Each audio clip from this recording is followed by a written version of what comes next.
And we are live. Good evening, everyone, and welcome to the stream. I hope you're doing well. You had a nice beginning of the week and all that. We are back for another interview. I realized that it's been a while since we had an interview in English. I realized that when I was looking down the archive in preparation for today. It's been a month, more than a month since we had an interview in English. Sorry, not sorry. For once, the French interview took a bit the lead. But anyway, we're back in English. I'm very happy to have you back. This time, we're not having an interview with an MEP. We are going to have something a little bit different. We're going to interview someone with a slightly different profile, which is great. I think it's great to go a bit beyond the usual territory. Let's say tonight we will discuss with Dr. Audrey-Flore Ngomsik. She's French and she's the CEO of Trianon Scientific Communication. But more importantly, at least for tonight, she's the president of something called the Brussels Binder. So what's the Brussels Binder? The Brussels Binder, it's an initiative that is trying to increase the presence of women in EU policy debates and avoid what is called manels. So manels is what you call panel discussions where all the speakers are men. So the Brussels Binder is meant to avoid this situation, notably by giving people access to a database of women experts in Brussels from which they can draw when they're building their panels. So we're doing something, as you can understand, something that is a bit more focused on the EU bubble, so on Brussels, than what we do usually. But I thought it would be interesting because it will allow us to discuss something, let's say, a side that is a bit less rosy of the EU bubble, and also how the EU bubble can also work on itself, and also whether it does enough or not to tackle some of its issues. But as usual, before we go into the interview, I remind you of the house rules for anyone who would be new. So our guest will be with us for up to an hour. After that, she will go and enjoy the rest of her evening. You will be stuck with me for another half an hour to discuss your impressions, debrief the interview, etc., etc.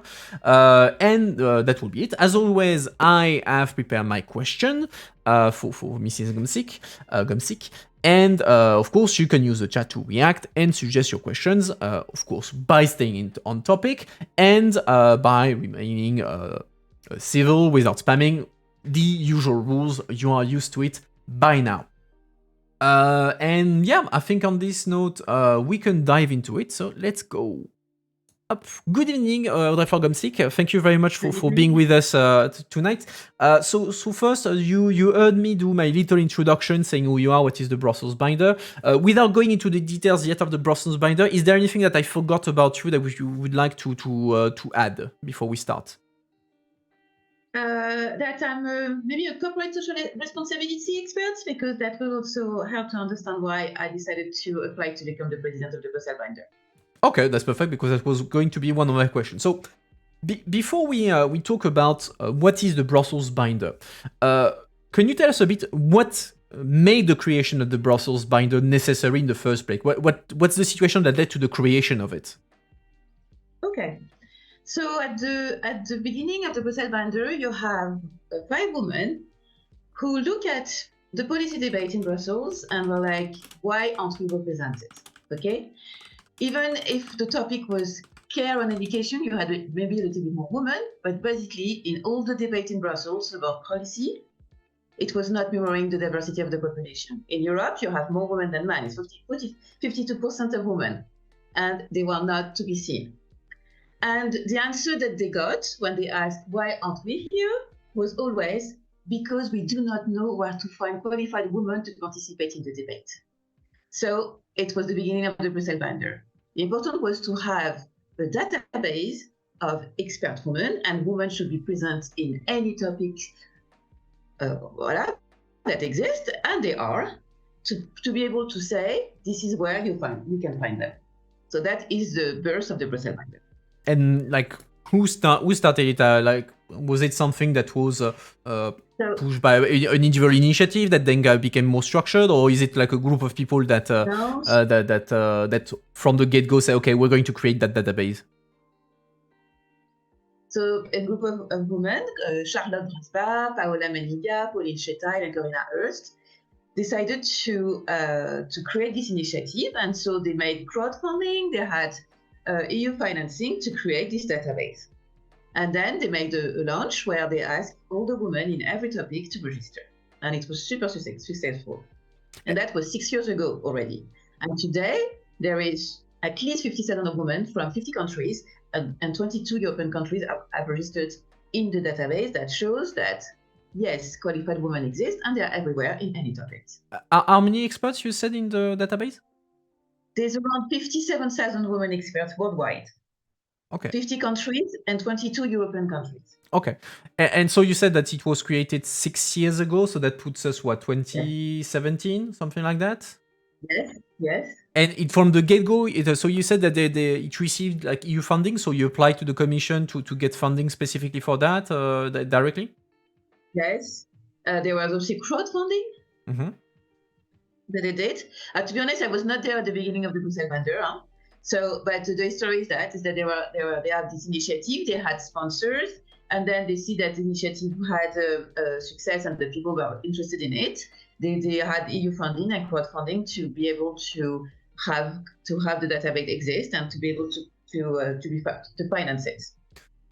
You just mentioned it. You were not there at the beginning of the Brussels Binder. No, so can you tell us a bit? Like, so you recently became president. So when did you become president, and why did you choose to become president of the Brussels Binder? So when I entered the Brussels Binder as a volunteer, because as a scientist, I thought we need to have data, real data to show that women are not there. Because basically, there was lots of talk saying we can't see women in policy debates, but data were not present. And so the point of the monitoring and evaluation group that was created by Bianca Balmer was to actually monitor debates in Europe, whatever was the topic, to have the proof that women were not there. And in collaboration with other NGOs, we realized that in Europe, whatever is the topic, on 100 speakers, 60 were white men, 26 were white women, 3 were non-white men, and 1 was non-white woman. So there's a problem. Then, sorry. No, I was going to say, yeah. So, what about when you became president? What was the process? So the thing is that me, as a volunteer, I was at the Brussels Binder for that, and then I realized that the Brussels Binder was talking only for white women educated from Brussels, and for me that was a problem, because even if I'm not the spokeswoman for all the black women and not the non-white women on Earth. And on paper, I'm white because I have a PhD, I'm educated, I travel a lot, I had high position. I didn't feel like it was for me. And so discussing with other women, other people in Europe, in Brussels, in fact, I realized that lots of people knew the Brussels Binder, lots of women that we say intersectional, meaning maybe non-white, maybe with a disability, maybe not with the socio-economic background of people from the EU, maybe because they've been raised in other countries, knew about the Brussels Binder, but didn't think it was for them. And so the Brussels Binder realized that too. And we wrote 2 articles for EU Active, exclusively to say, we are preaching to have more diversity in policy debate, but we should look at ourselves first. So the monitoring evaluation looked at the Brussels Binder itself, the volunteer and the expert. And we realized that the volunteer and the expert were at the image of the woman who created the Brussels Binder. And it's how the organization realized that if it doesn't want to die, it has to change. And it has to evolve with society. So the Brussels Binder had to go beyond gender. And so some of the members of the board stepped down, and I applied with 2 other women to be at the board and for me to become the president of the Brussels Binder with the strategy and with the thought of representing, at least leaving space for all the women in their diversity to be represented. And I've been elected last March in 2022 with a new board member, Anna Mingo, who is the Secretary General. And and with the volunteers, in fact, we have our new strategy, which is around 3 pillars: intersectionality, so empowerment, and innovation. Voilà. Intersectionality is really to have all the women represented in all their diversity. Empowerment is to give back to volunteer, because today we are very, very lucky to have volunteers really super engaged, that they work, but they're volunteer, that means they're not paid. And so we should be able to give back to them. And so what we do is trainings, events, but we have to give them skills that they can use in their day job, to be better leader, better equity leader, that is things that they can apply in real life. And for innovation, the thing is that the Brussels binder had the tendency to talk with people who already agree. Okay, it's what people do. You talk with people who agree with you. It's the comfort zone.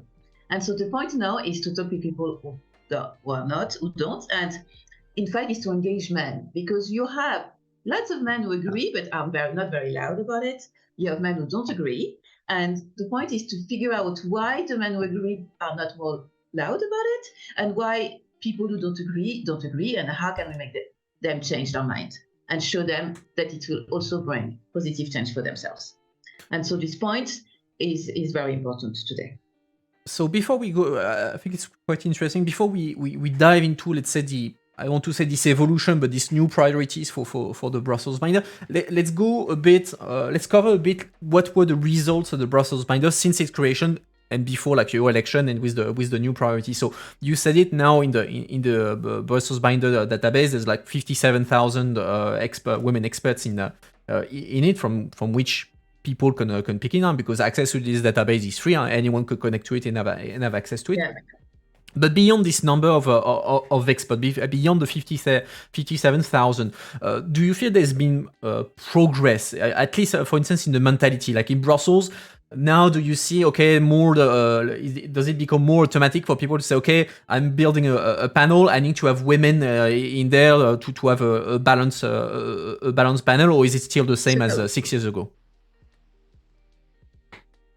So I said that there is progress, meaning you have now you have more and more people who will look at when they are invited to be speakers, they will look at the panel and say, the panel is not diverse enough. So if you want me to speak, you have to increase the diversity of your panel. Or they will you have also companies, you have also organizations who will say, you not to go and speak to an event if it's not diverse enough, okay? But those ones are not the majority. The problem is that event organizers, they often go to the same network and they take the same people that they already know, so the diversity doesn't change when it's that. And so that is one of the problems. So the thing will be to engage also those speakers that talk a lot and that are often called to say, please, this is my colleague, ask her to come, these kind of things will be fantastic. But also, there is also the communication made around it, because often, can I say, the speakers, when you ask to speak at a panel discussion, you ask because you're very well known and the organization want to be sure that there will be a lot of people around, okay? Or if they go for diversity, they go for token diversity, meaning one person will be different, which is a step, but it's not what we're looking for, okay? And so those are things. So the person who is the token diversity sometimes has to choose go there and actually make an open statement saying, is it normal that I'm the only woman?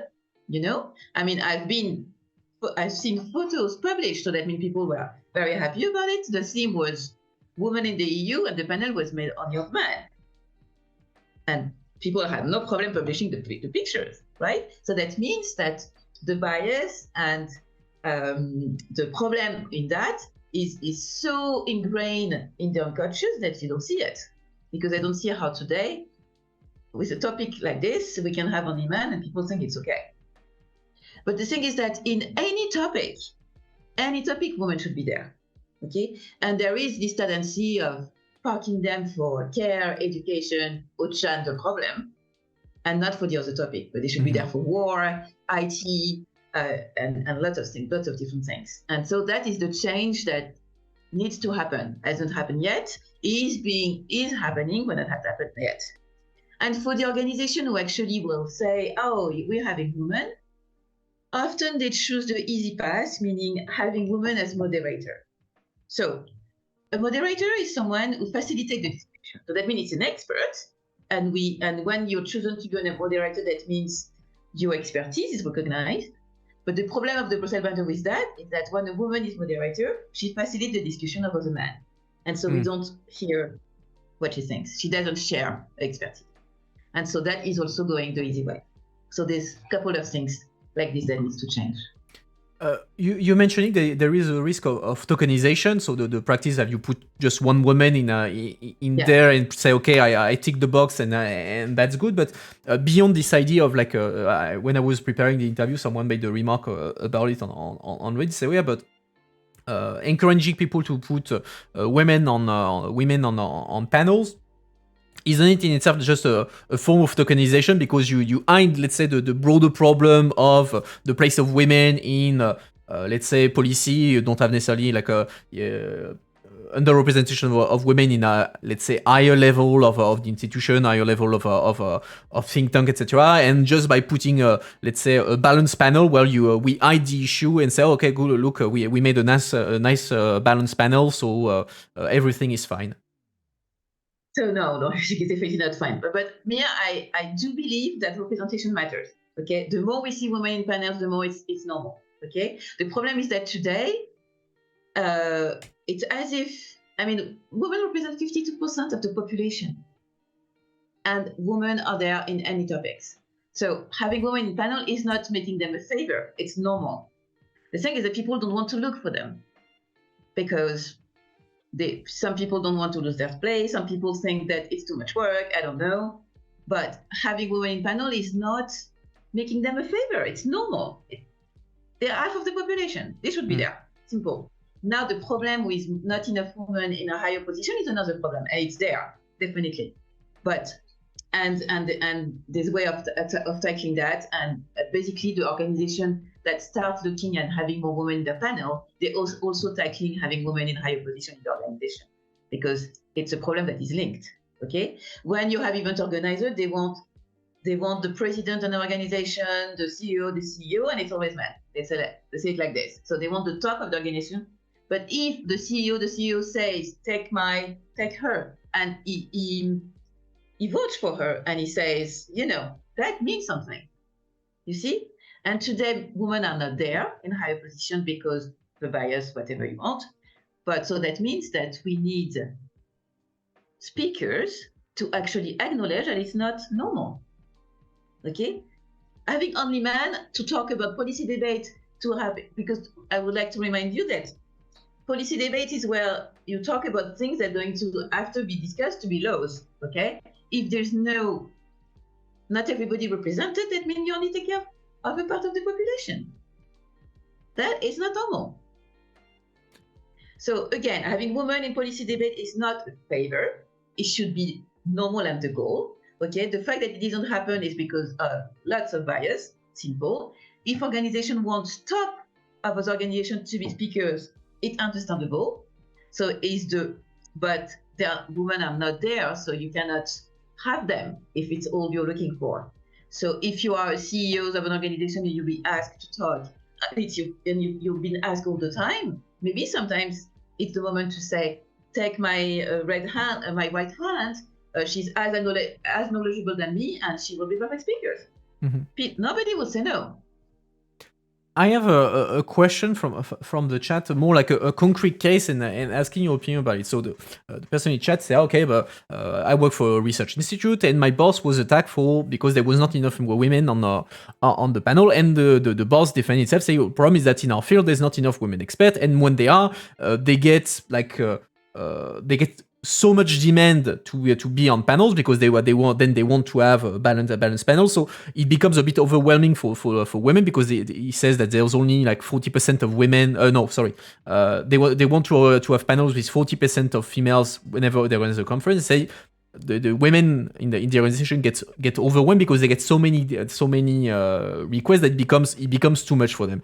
Do you think it's possible? It's a scenario that can happen, or the idea of women being overwhelmed by the number of requests is a bit stretched? I think this is a false problem, because I'm a public speaker, so I can really say with my experience, if I have too many demands, I can give the colleagues, I can give the name of colleagues to go to my place. So if you ask a woman and she cannot go because it's too much or she's busy, ask her for a colleague. You know, a woman colleague, she will have one that can go for her. Okay.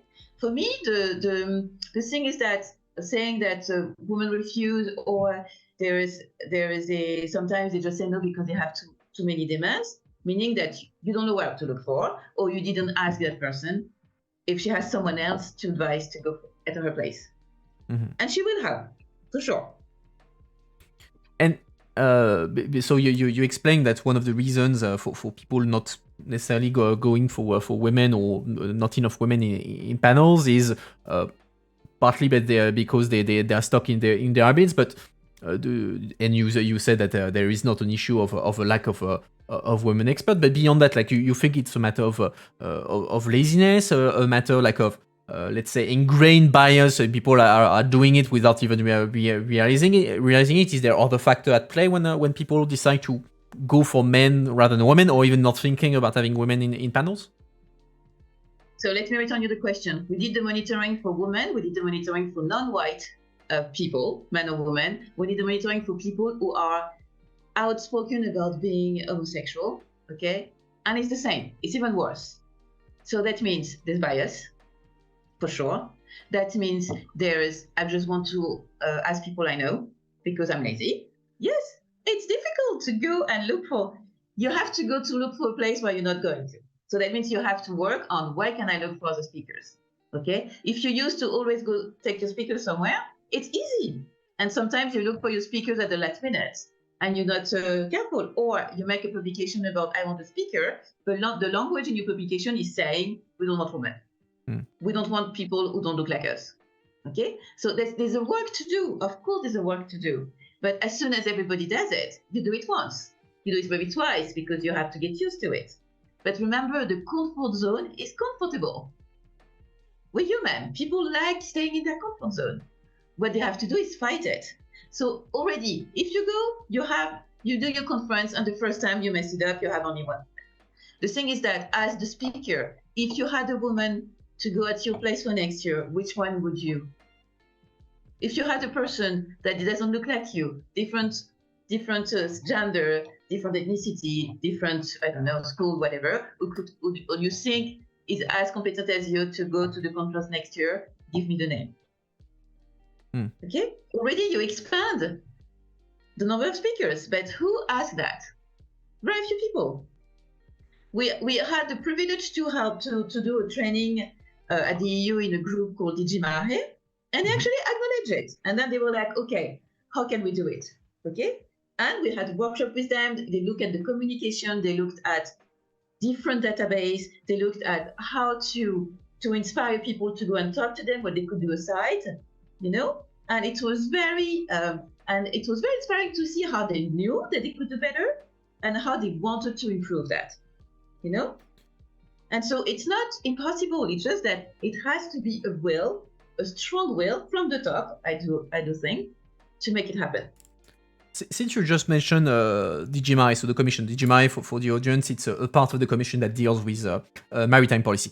Like you said, the Brussels Binder initiative was financed partly by the EU, by the European Commission. The Brussels Binder also has partnership with all three EU institutions: the Parliament, the Commission, and the Council. How does the relationship between the Brussels Binder and the EU institution work? Like, are they partnered with you, and so you have you do let's say established training with each of the three institutions to improve? Is it just a political support? How does it work? Basically, this partnership, this relationship with the institution.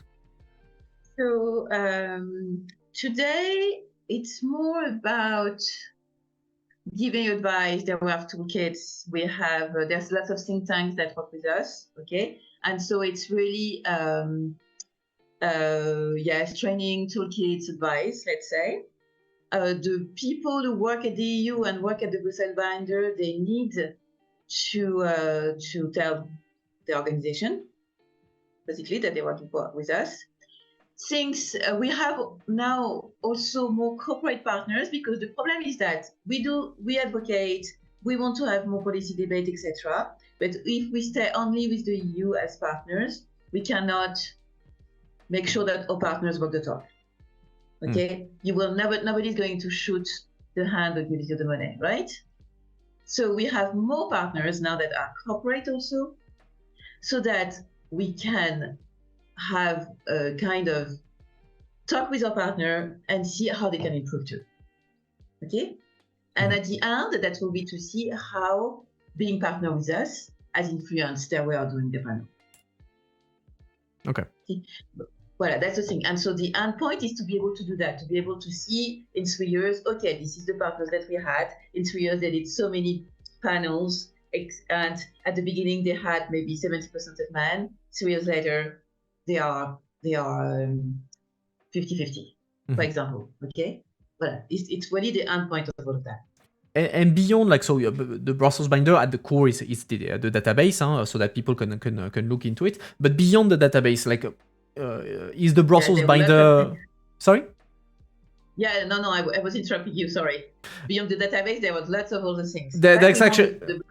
There's the training, there's the toolbox, the toolbox, etc. But like, my question was, do you act also on policy? Like, does the Brussels binder, like, sometimes when there are regulation on how to improve men women equality and fight against underrepresentation, etc. Does the Brussels binder like take a let's say a policy position, like, where you will go see the institution? Okay, as the people in Brussels who try to fight underrepresentation, that's what we think about this piece of legislation, this file, etc., etc. So, till now, we were not, having this strong role in policy making. Let's say, even if lots of people in our organization are working in policy and gender, of course. So it was an indirect role, let's say.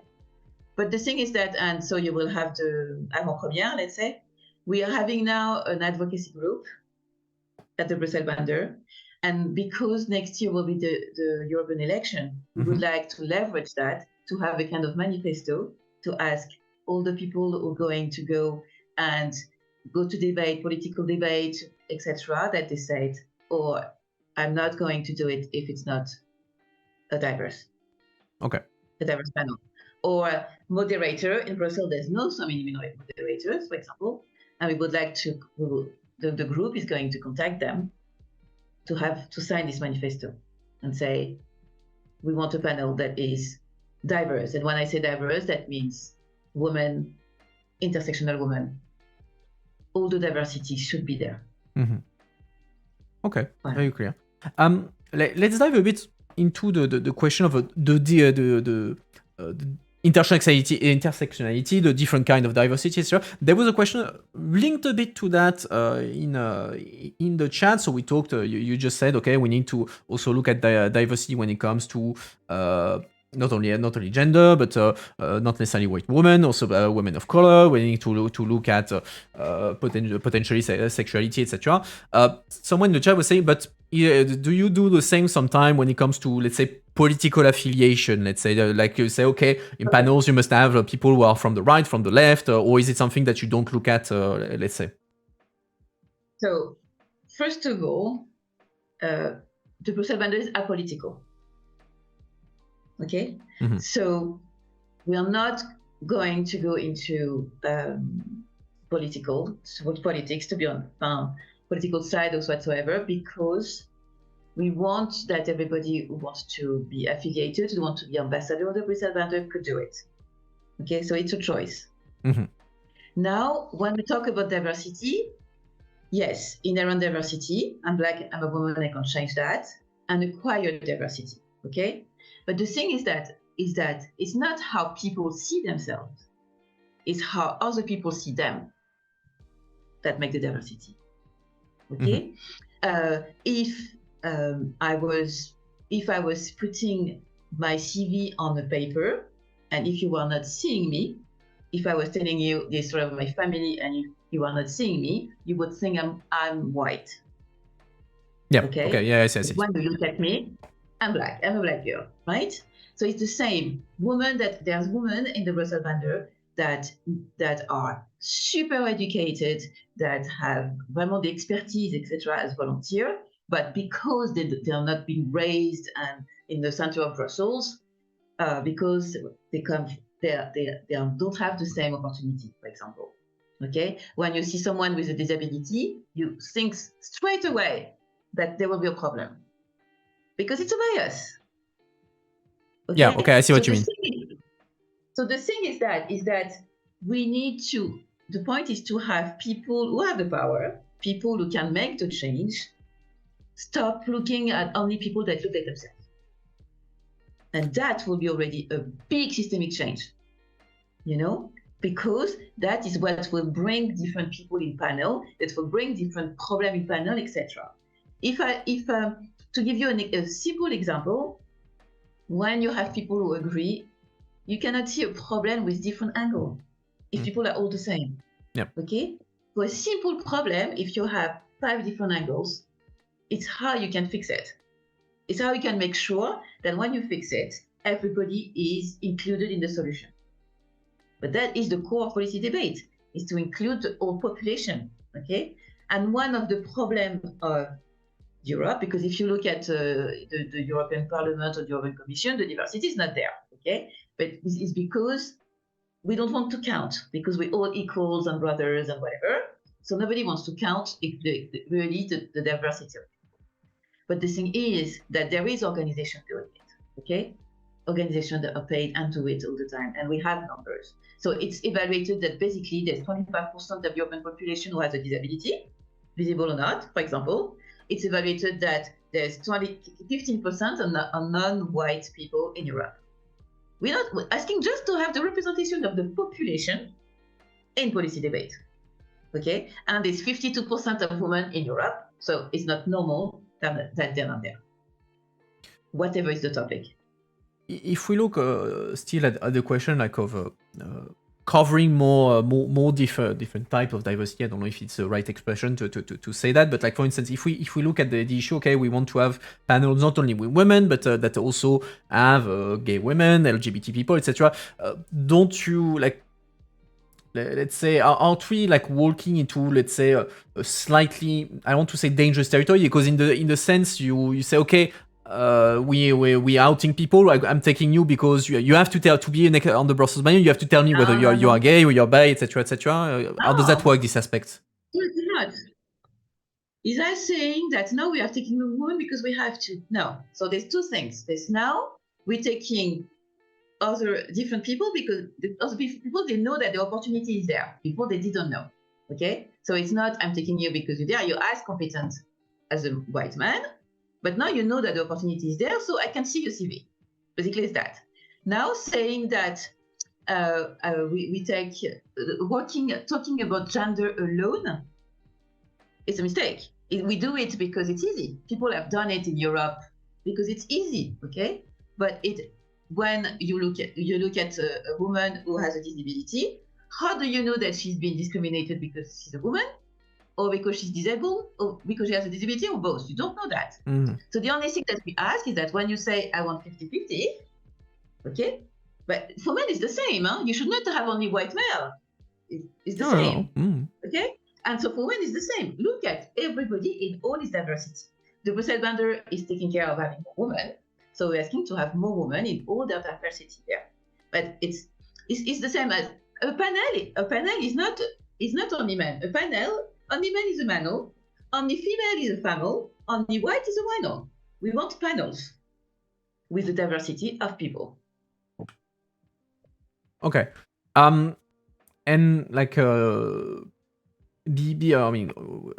question with intersectionality. So it's a new topic. How did you like in the Brussels binder? How do you, let's say, learn? Maybe you're still learning to tackle this new issue because, like you said, something that you brought on the table, you put on the table when you got elected. So how is the Brussels binder, let's say, updating its playbook a bit to cover this new kind of diversity to take into account?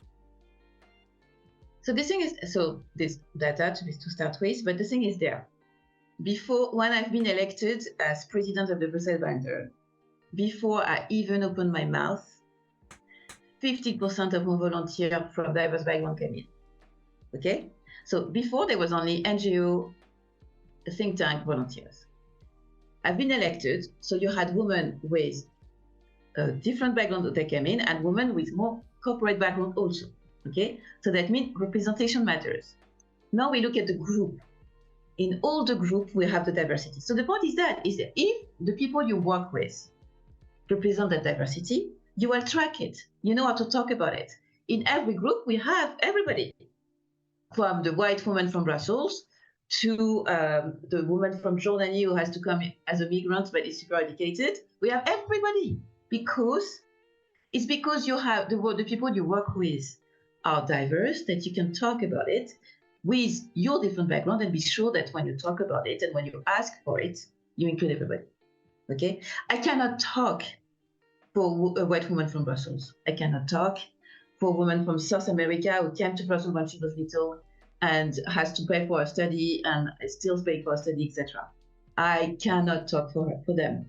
The point of the Brussels Bando is to leave the space for all the women to be represented. Not to talk for them, but to let them talk for themselves. Okay? So how we do it is that in every group, so we have events, we have now advocacy, we have diversity and inclusion, of course, we have communication, admin. In strategy now, see, in all the groups, the diversity has to be there. And it's how the volunteers are recruited. Okay. What we're lacking is men. So if this man wants to become a member of the Brussels Bando, please. That was going to actually be my question, because I remember when I looked on the Brussels Bando website, it was all women, and it was an initiative led by women, which sounds a bit logical. And so I was going to ask: is the Brussels Bando all women? It was created by women. Is it meant to be only for women? But are you saying, okay, men are also welcome to join the gang and also work on this objective? So remember that slavery would not have stopped without white people who were against it. Okay? So if we want to have equality, we need to have men that also engage with us. If not, we're not going to make it.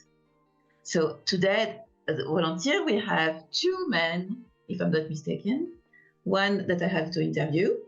But men are very welcome, because we need to understand how you think, how our message can go through, how the Brussels Bando can be seen as making more equality, other than just a women organization that is annoying. You see? I see the point. So you mentioned already it's mostly volunteers, but the Brussels Bando. So are you only working through volunteers? Do you have a fixed structure, people who work only for the Brussels Bando, or it's just all the people in the Brussels Bando are people who are giving some of their free time to make it work? No, so we work with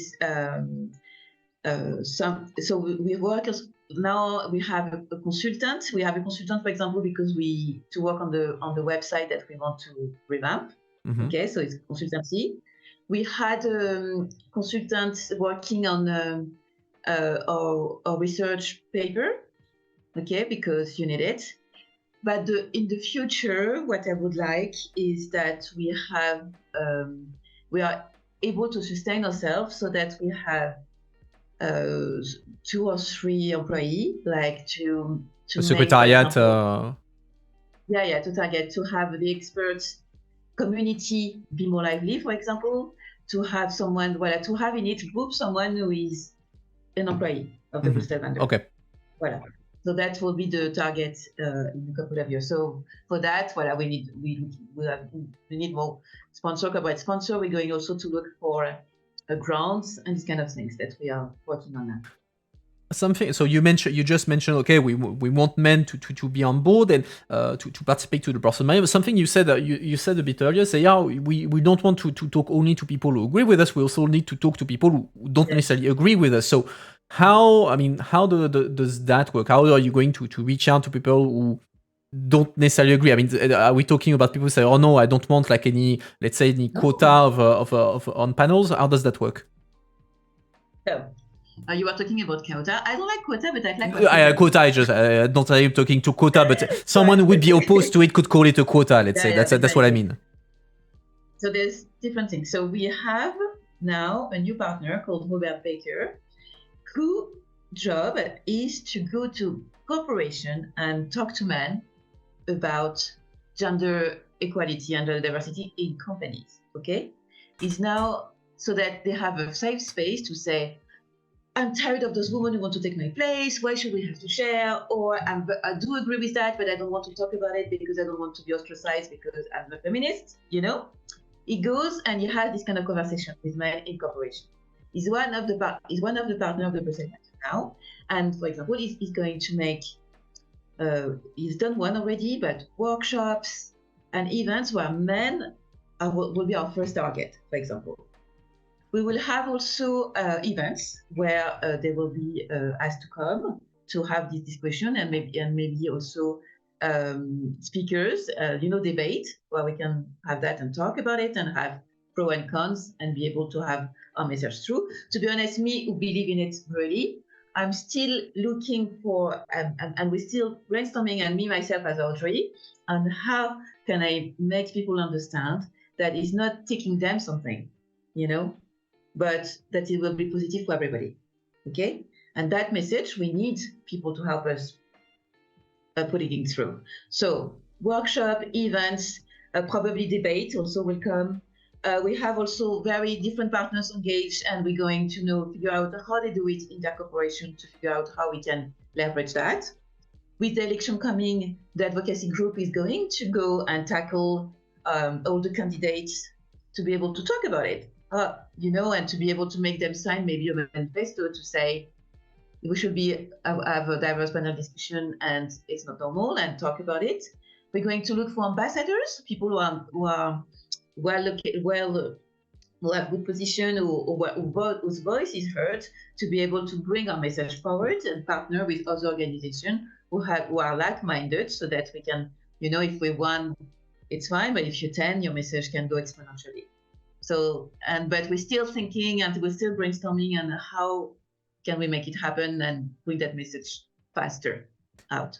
And still on this idea of talking to people who don't necessarily agree with you, and you mentioned the idea of sending a man to talk to them to create a bit of a safe space.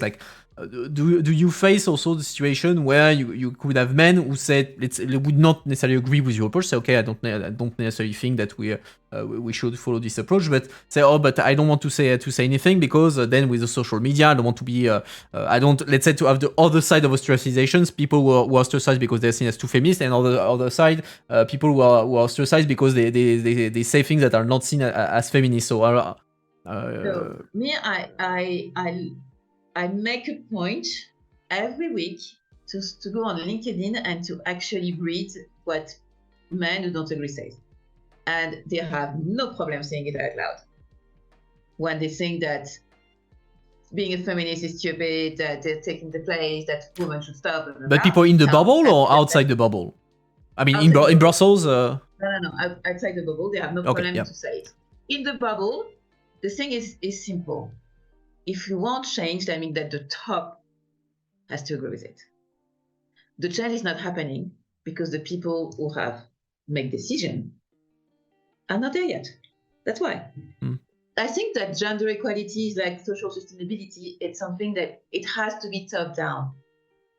So our role will be to target the top, to make it happen. Okay, interesting.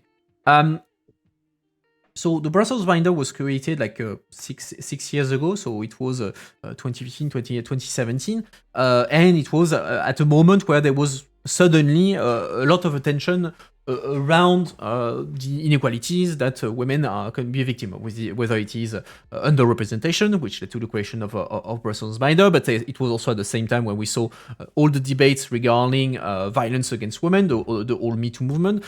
So do you think there was, let's say, I don't want to say like a perfect storm, because I don't want to say the Me Too movement was something positive, something positive, but so there was a context that facilitated the creation and the success ultimately of the Brussels binder, or it would have been successful no matter the context?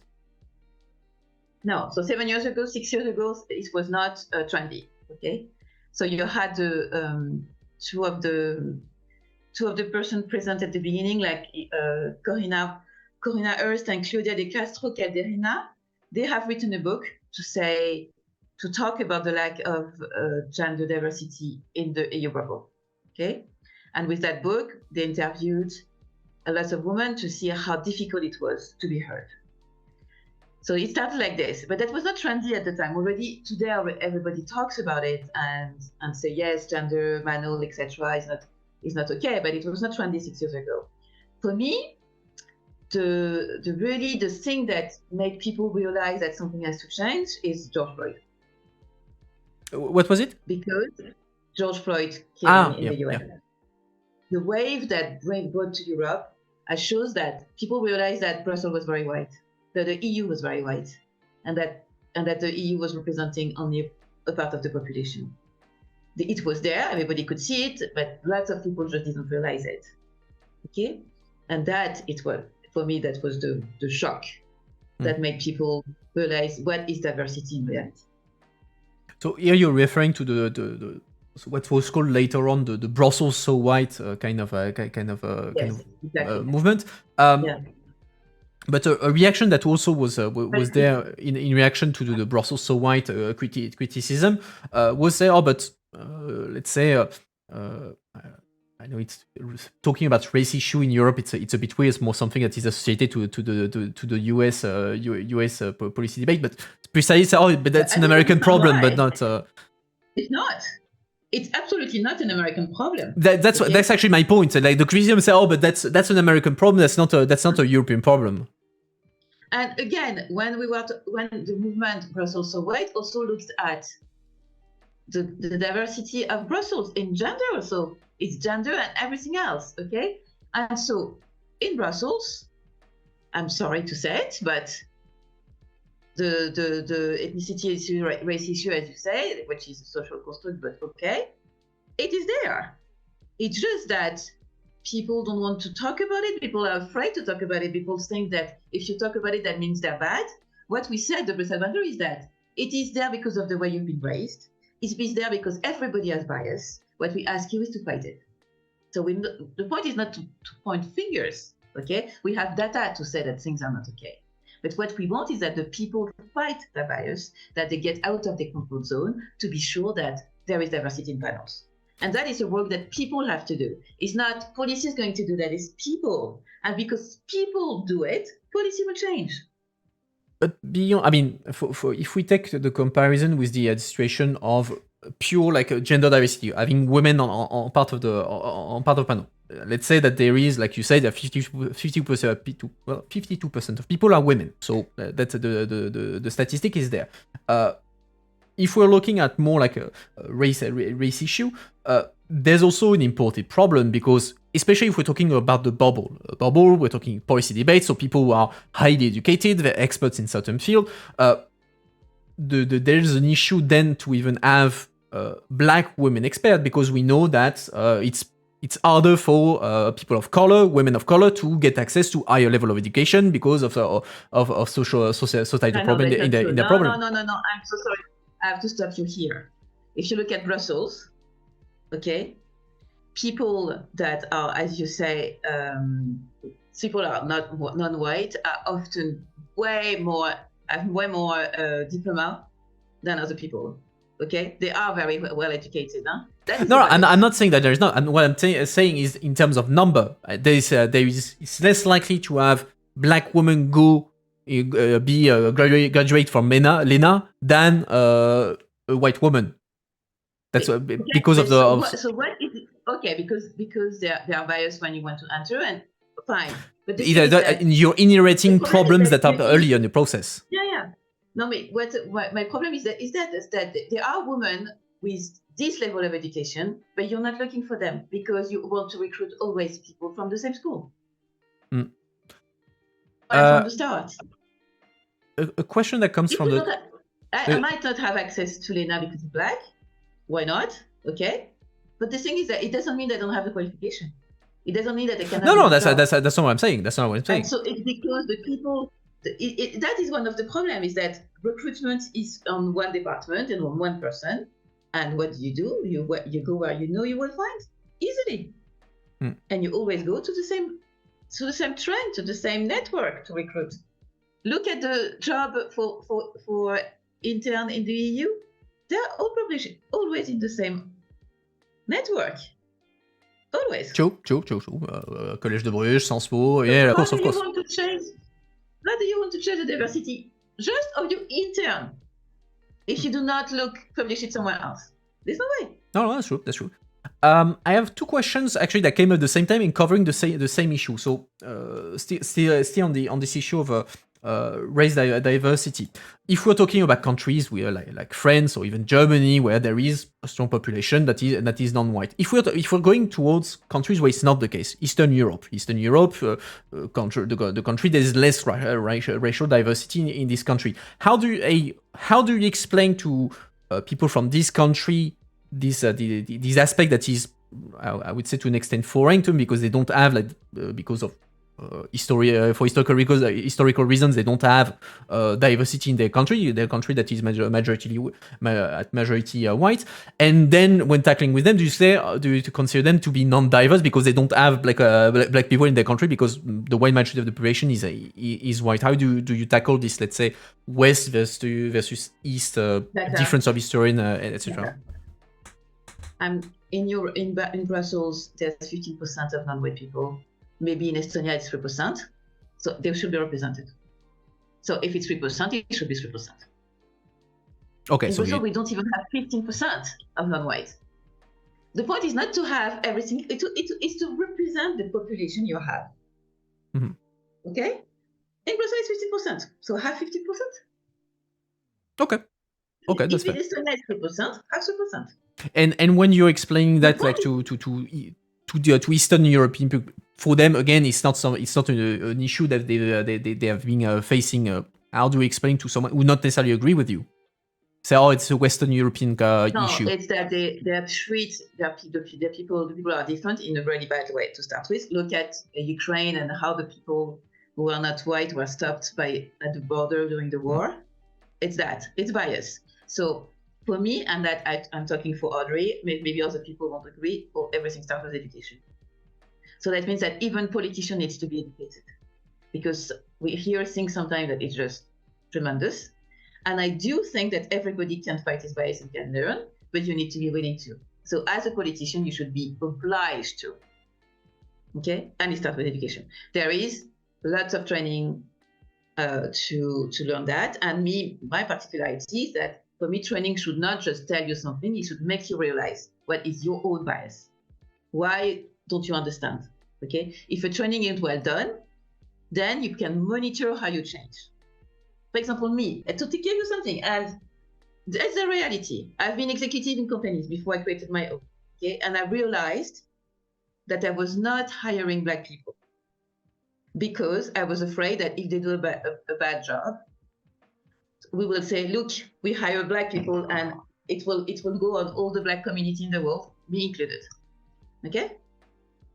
So I realized it and I fought it and I changed that. Okay? But to do that, you need to look at yourself. Okay, and that's politicians should be obliged to do it. So you say there should be elected, they should have a training. So an MEP is elected, he should have he arrives in parliament, he should have as soon as you're elected to a position, you should have one. I mean, because they are hiring people in their staff, etc. So that makes sense. I was thinking about panels, but like MEP don't form panels, but if we're talking about hiring process, yes, that makes more sense. If we still look at the I'm looking at the time where we're arriving towards the end. If we take a broader view, when you look at Brussels, the bubble, etc., beyond the question of representation of women, what would you say is lacking, let's say? Okay. So I've been amazed and hopeful and really impressed by the people I've met that were really, white from Brussels, raised there, raised and used to be the EU, you know, the caricature of the thing, who actually started to question it, to question the way they were behaving, to actually teach themselves. I mean, today there's so many things like podcasts, books, you know, and then I'm not afraid of having a discussion. People are afraid. People who come to me with questions, it's way better than keeping your bias and doing nothing. Okay? And if you ask, everybody will answer you. You have the right not to know. You cannot know everything. So you should not be afraid of discussing about it. And people are afraid of it. And it's what is missing. Okay? And so people who actually are not and there are very little. And it's what is missing, because if the discussion was open there, if there was space at the EU in organization to talk about it, we will have less problem. I mean, when I go to the EU and I ask, do you know this person? And someone tells me, oh yes, it's the Chinese, I have a problem. Because there's only one. And because it's the Welsh caricature. So is that it? It's because people do not want to talk about it. They're afraid of talking about ethnicity, about discrimination, about differences. But if you talk about it with people that you are challenging, it's okay. I mean, everybody's open to have the discussion. I see your issue. I see your point, but I mean, to be perfectly transparent with you, like, I'm not someone who the issue. I mean, I'm sensitive to the issue of representation of women, etc., LGBT, and all that, but I'm not an expert about it. I'm not an expert about it, and on some part of the issue, I genuinely know very little. And whenever I look online, when I look on social media, etc., like debates around it, sometimes I find it like a bit. Not overwhelming, but I don't want to ask questions, because when I see people sometimes asking questions, particularly on social media, and I understand that social media it's a different beast. Like sometimes people asking very simple questions, they get jumped at the throat and for asking the question, like something that I see regularly often, and I don't know. Again, knowing nothing about it, I don't know whether it's an issue or not. People say, "Oh, but if you need to ask the question, you're part of the problem." I'm like, but no. And I do understand what you mean. So there's different things. Say, you will come and ask me questions, and I will tell you, read that book. When you read that book, come and we discuss. That is okay. That is normal, because I do also understand that the people who have to dare all the discrimination are afraid, are tired of training you. It's not their job, right? So the thing is that the people are open. So you come to me, I will tell you, read that book, maybe, or I'm open to answer you today, but read that book or listen to that podcast, and then we discuss, okay? So that the base, I know that you made the effort to listen to something so that we can have a real discussion, okay? When you go to a restaurant, you look at the review. You make the effort to look at the review, so you have to do the same. But the thing is that the problem is not the discussion, because example me, I don't know at the beginning. I don't know enough about LGBTQ+ and the challenge they face. For example, you know someone around you who is one of them. You just have a discussion. I've been and so, and I ask the person, okay, what does it mean if I say that? Am I okay, or do you feel that you heard that I'm hurting you? This question you can ask. People will answer you. Okay, but you need to be willing to have that discussion in an open way and in not an aggressive way. But anybody I know who has to their discrimination on a daily basis is open to discussion. Ask for discussion, would like the discussion to happen. Okay? And again, I'm making a generality here. There is close people in what we call the global majority. There's also close people in minorities, because it's statistics. Okay? But most of the people will be okay to have the discussion with you. And I've never, in my network, in the people I know, I did see people telling you, go listen to that podcast and then we discuss, because then the discussion is way better.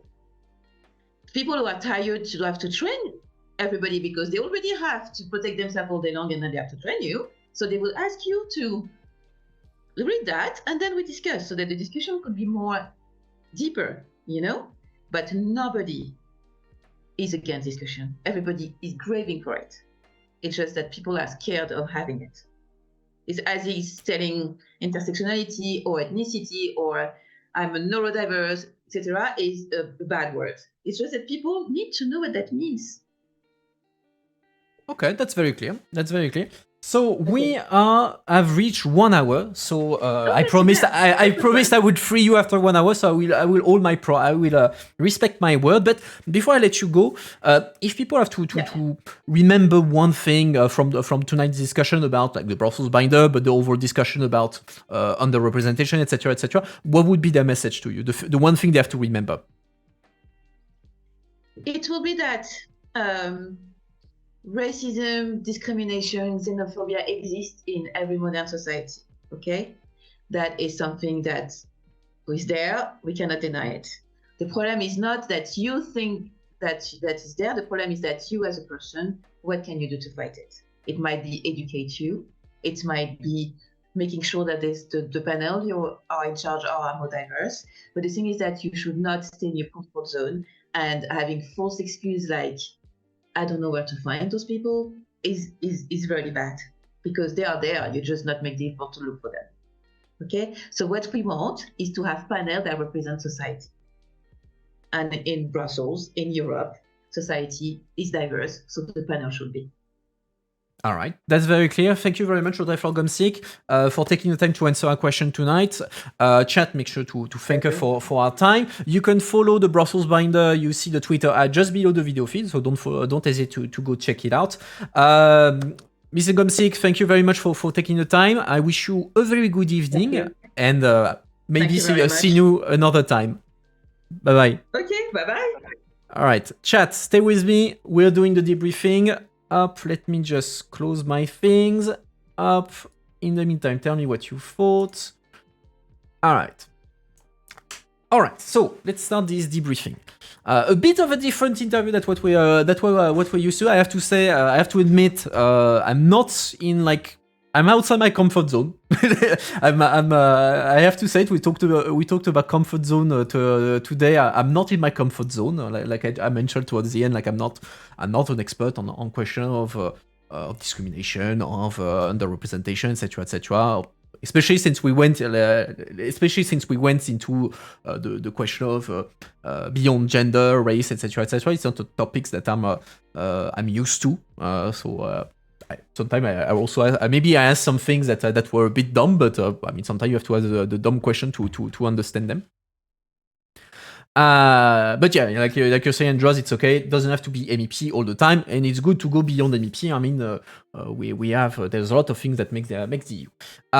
So yeah, we talked about the Brussels binder, this initiative. Initially, talking about only like gender diversity in panels. So the EU policy panel. So what I'm talking about when EU policy is when you're organizing in the bubble, there's always events, always debates, always these kind of things where you talk about an issue like I don't know.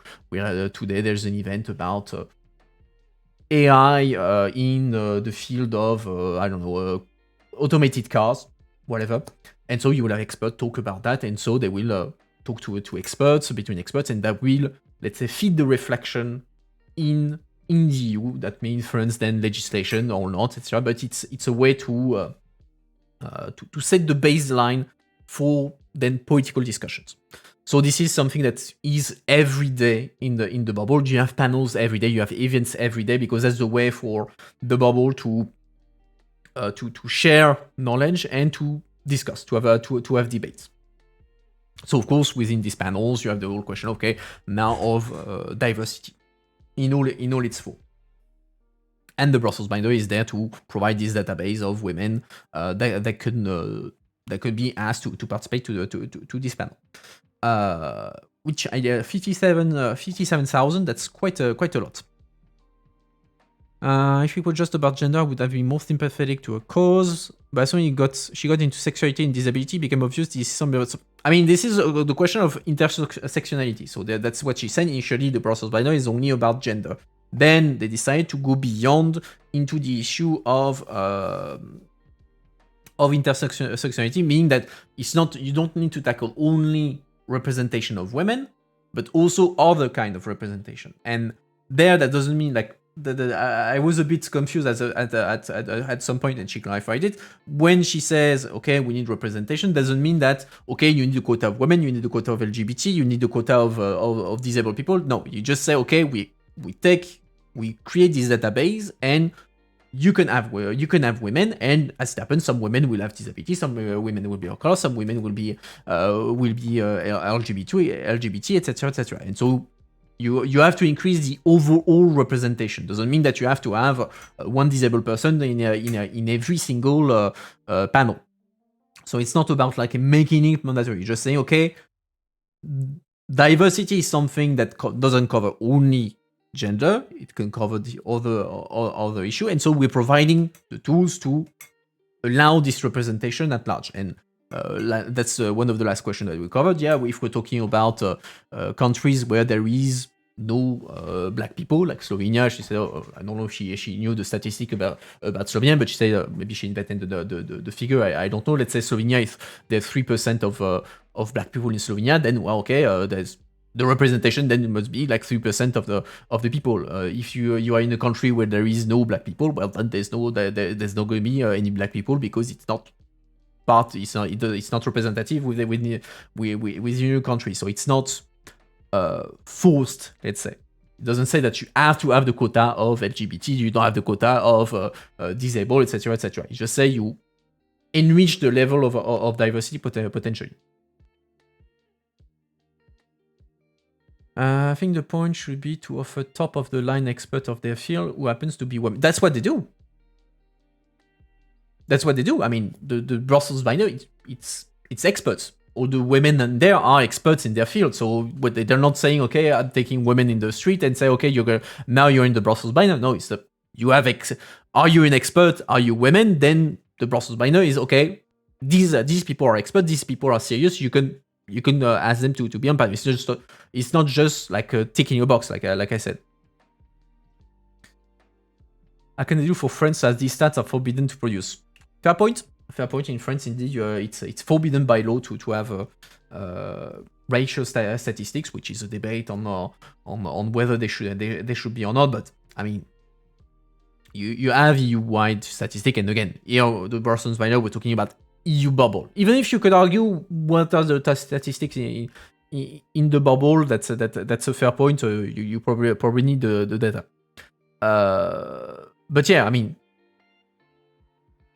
it's a fact that diversity is not only women. You have diversity of representation of LGBT, of disabled people, etc. Which is fair. It's fair. It exists, and it has to be represented. And especially if there are experts, people who are disabled, etc. They are there. No reason not to use them. That's not to use them in a manner of speaking. So I would say that's fair. I thought it was interesting the whole discussion. We need to talk to people who don't necessarily agree with us. We need to talk to men to get them on board, because, like, for instance, the Brussels binder being open to men, I didn't know, because I always saw Brussels binder being something for women by women, which, I mean, in my opinion, initially, it's logical that it's something that is led by women. Although I didn't know whether it was by design meant only open to women, but she clarified, said, no, we welcome men who are involved want to get involved in this issue, which is perfectly fine. Where else did I take notes? I didn't take a lot of notes because I was mostly listening to understand the point, because again, I'm not an expert on this thing, so I thought it was more important that I understand the points being made. So she said, we talked about the question of tokenization. So tokenization is a practice of basically you take someone to tick the box and say, okay, I'm going to put one woman in the panel, and that way nobody will accuse me of being a manel, and I'll be fine. That's indeed an issue. This also idea of, okay, you're not taking someone because they're an expert. You're just taking them because they're a woman. Do I try to invite as many men than women? Good question, actually. I mean, I don't, in my interview, I don't put this criteria, because I'm for starters, like the parliament does not have. Is not a pure reflection of the balance between men and women. And I don't say okay, there should be more women than men. I try to do like political balance because it's more important. That being said, when I organized events, so when I did the event with Ranet in December and the event last week, for this, when I was building the panel, there yes, I was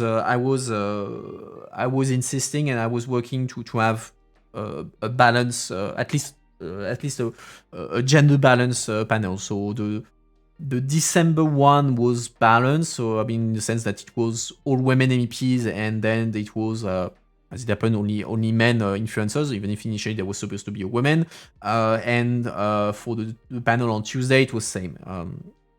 It was likewise with gender balance. So when I organize an ad hoc event with a panel, there yes, I try to invite as many men than women. Again, up to a point. If at some point I'm asking MEPs and none of the women MEPs I ask are available at some point, yeah, you have to make choices. But that's something that I try to do. But it's true. I actually I'm trying to find my list of MEPs that I invited. I have the statistic per political group, per language, but I don't have per gender. But I think I don't want to say I'm like fully balanced, but I don't think I'm doing that bad. Looking, beginning a lot of like women, etc. I'd say 30-40%. I'd say I would have to do the statistics, but I think there's more men, but not an overwhelming majority, I would say.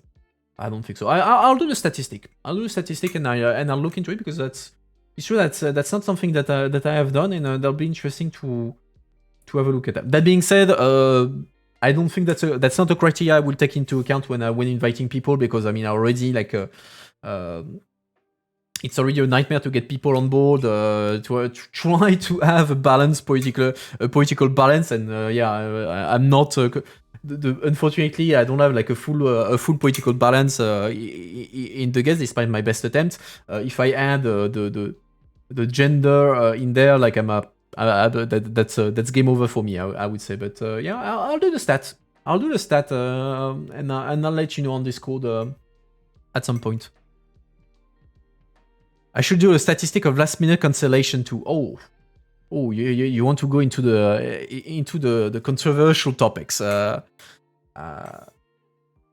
don't know. I will not be able to do this statistic easily because I don't take notes of that. I mean, it happens, and sometimes the MEPs actually comes back on the panel on the channel later on. Sometimes it doesn't, he or she doesn't. But I don't have I would not have an easy way to do the statistics on last minute cancellation, unfortunately. Up. But beyond the statistics of the channel, the last issue that we talked about was this idea of the Brussels So White. Brussels So White was the name of an article, not a movement. It was I don't have to qualify that. There was an article, a famous political article that was called Brussels So White, which was a big political article about Brussels being mostly a place for white men. And it started like a reflection around it, and the whole discussion on, let's say, the importation of from the US of a number of issues, issue in the sense of the realization, the debate of some issue, the so-called then it leads to the so-called culture war, which is a Anglo-Saxon concept. Where you see very aggressive debate and arguments around the question of diversity, of representation, etc., etc. Since Brexit, even whiter. True. I mean, if you look at Brussels in the EU in general, yes, definitely. Since Brexit, it's even whiter, for sure, because the UK, A was a country where you had a reasonably high proportion of people who were not white, and also these people then were in Brussels. So it's true that since Brexit, I would not be surprised if the number of people, of non-white people, got lower because the pool of people coming from who used to be a European, member of the European Union, left the EU. That's for sure. But again, like not all countries have large population of non-white people. If we discuss it. If you go in Eastern Europe, it's fact that in Poland you don't have a large population of white people.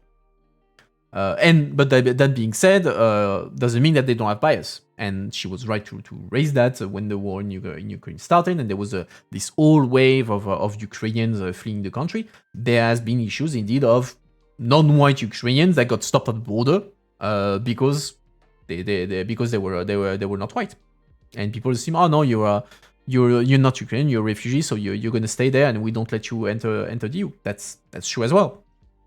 That's true as well, and there's a whole discussion about the fact that since the whole relationship from Eastern European countries to migration is, let's say, also nourished by the fact that their society don't have non-white population, and so when they see migration coming from Africa, from the Middle East, etc., they're not like us. We don't want them. So yeah. By the way, did you know the only Gypsy MEP is a Fidesz representative? I did not know that. What's the name? Because I do remember in the previous mandate there was a Gypsy, but I think he or she was from somewhere else. But no, I did not know that the only Gypsy MEP is from Fidesz. That I didn't know. Jaroka Livia. Let's check her out. Up. Jaroka Livia. So, non-attached member from Fidesz. Indeed, she's in FAM and EMPO. But okay, that I didn't know. Okay, interesting. But I think previous Monday there was someone else. There's never been like a lot of Gypsy, but I do remember like another MEP. I don't remember which party, but being a Gypsy. That does ring a bell. That does ring a bell. But yeah, okay, interesting. Okay, I heard also the problem was that for these black people unable to cross, that the EU law was facilitating the crossing for Ukrainian citizens, but often these non-white were African citizens, so technically they had to refer themselves to their embassy. Let me reread because it's unclear. And the problem was also for black people unable to cross, that the EU law was facilitating crossing for... for you had to be Ukrainian. Yeah. They were not Ukrainian? I'm not certain about that. Because you had the Ukraine, the one for Ukraine was the directive. It's not the relocation directive. I forgot the name of the directive, but indeed this directive is addressed. So the one that facilitated, that legalized the fact of working to have a certain facility. So this one is indeed reserved to Ukrainian citizens. So that one, yes. But then when it comes to people fleeing Ukraine, I don't know if this one was reserved to Ukrainian citizens. That I'm not sure. Also, they have a female MEP from Transcarpathia representing a Hungarian minority in Ukraine. Not surprising. This one is not surprising because indeed there's a big Hungarian minority in Ukraine. One of the reasons also why Hungary, at least the Hungarian government, doesn't necessarily get along so well with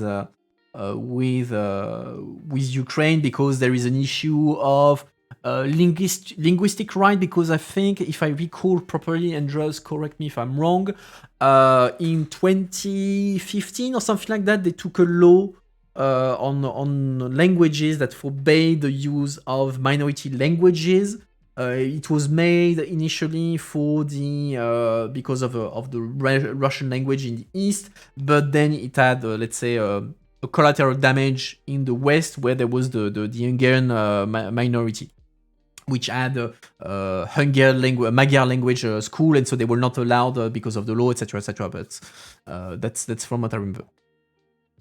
By the way, what's your take on the ban on grain exports from Ukraine? I'm not going to give you my take yet, because that's very likely going to be one of the topics for the next news review. So, you know, teasing for Friday. But yes, that's something that I will likely include in the discussion for Friday. I have not read yet all the articles, etc. But the topic is on my radar. The topic is on my radar. So we can discuss it in further on Friday. Teasing. Come on Friday. There is a map of the Great Hungary in the Hungarian Parliament, and they still claim Zagreb. So, well, I mean, the Great Hungary has been like a, let's say, as we say in French, le serpent de mer, a sea snake, something that is always being underlining. The Hungary has never really liked the Trianon Treaty, which dismantled part of the Austro-Hungarian Empire and took away part of the historical, what was used to be the Great Hungary.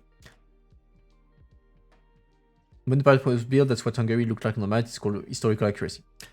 Yes, it's historical accuracy. That being said, having it in the parliament, I mean, unless it's literally on the walls, it was painted on the walls. In that case, yeah, okay, that's fine. That was the way the walls were painted back then. But if you have it like shite, I do say it in English, a tableau, a painting or something that you put on the wall. Let's see, exactly like the point you were making when the French Parliament was built. Algeria was French. You could even say that. You could say that there was still the empire, so part of Africa, part of Asia was French. So it's not because at the time the parliament was built that you have to the maps in there, all the maps in there have to reflect the situation of the world back then. I'd say that it sends a political message when you put in your parliament paintings of the country as it used to be, rather than what it is currently. It clearly sends a message. Just like I would expect that in the Ukrainian parliament, if they have maps of Ukraine, the map still includes Crimea, which is a political statement, because Ukraine considers Crimea to still be part of its territory, and that is what they claim. And so, if let's say France was to have in the National Assembly maps that include Algeria on the map of France, it would be a message saying, "Oh, well, the National Assembly considers that Algeria should not be independent." So it's a political message in itself what you choose. So it's not a point of historical accuracy there.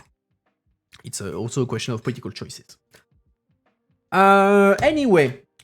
We talked about quite a few different issues today. Any other topic? Because again, I didn't take a lot of notes.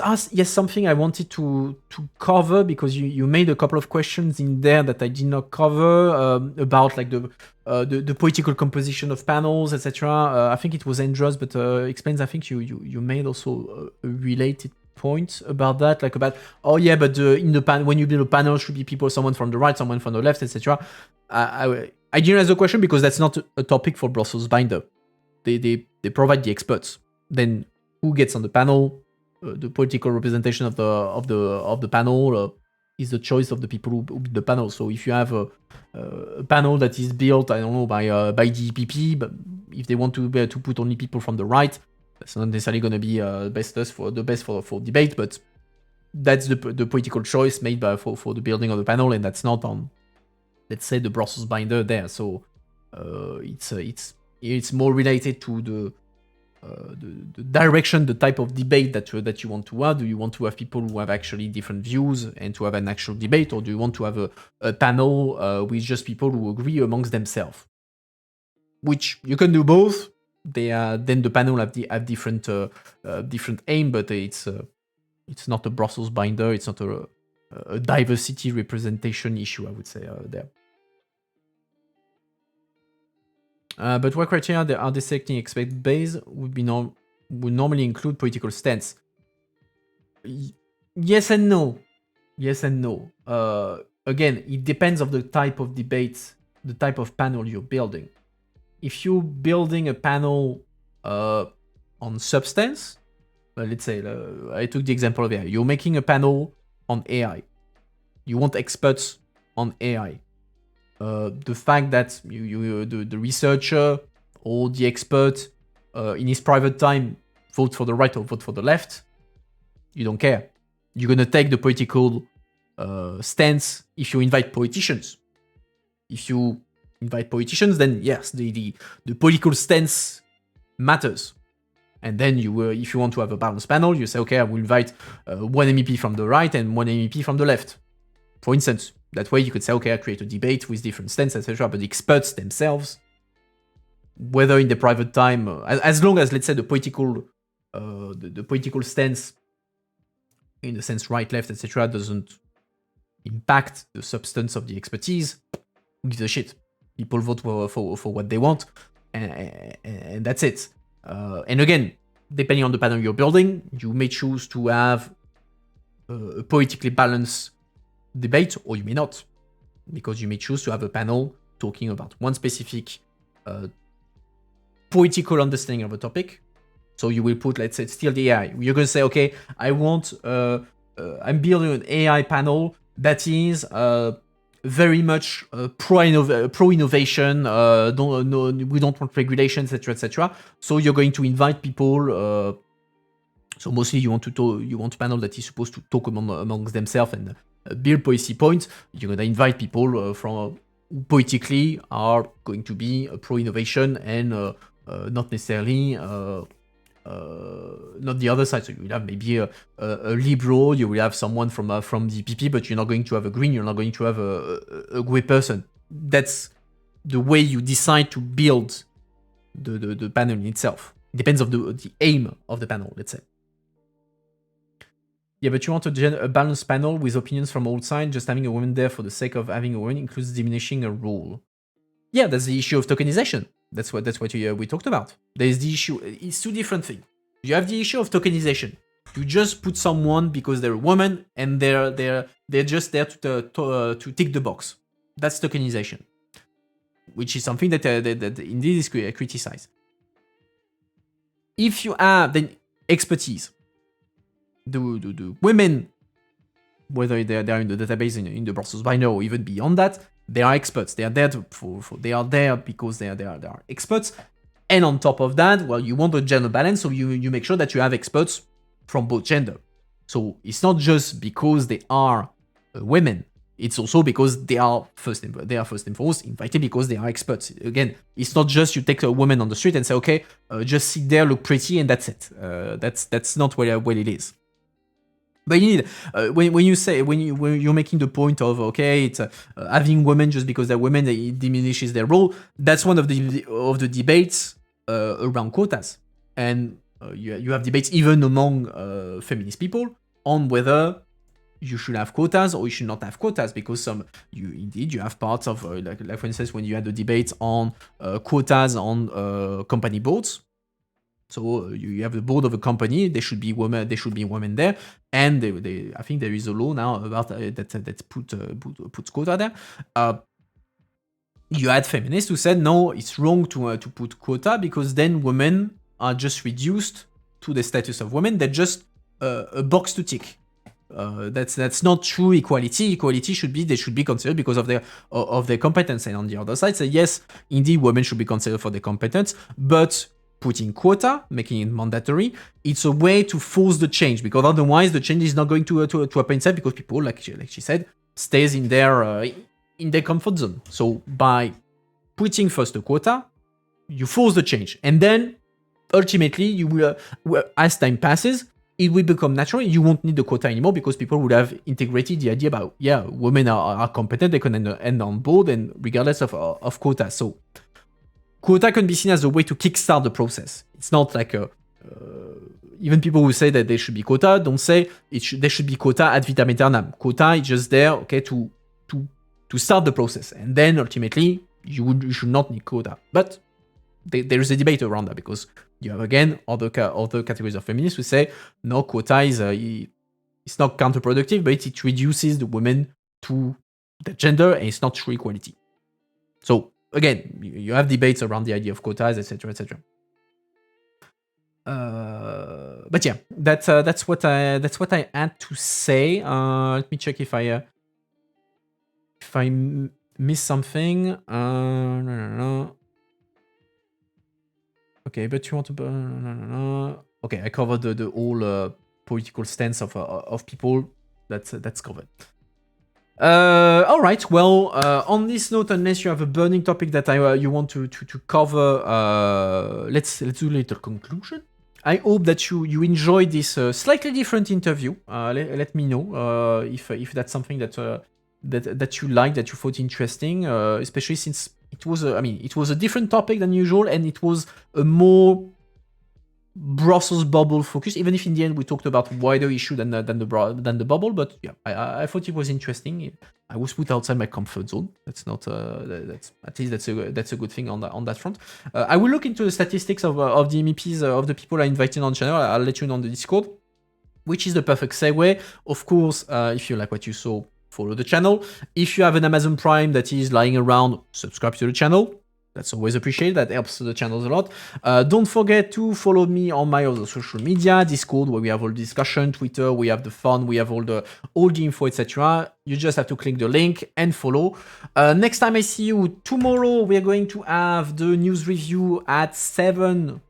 Yeah, 7 in French, and on Friday at 6, we're going to have the news review in English. So I wish you all a good evening, and I hope to see you either tomorrow, on Friday, or who knows, both. Have a good one, guys. Bye-bye.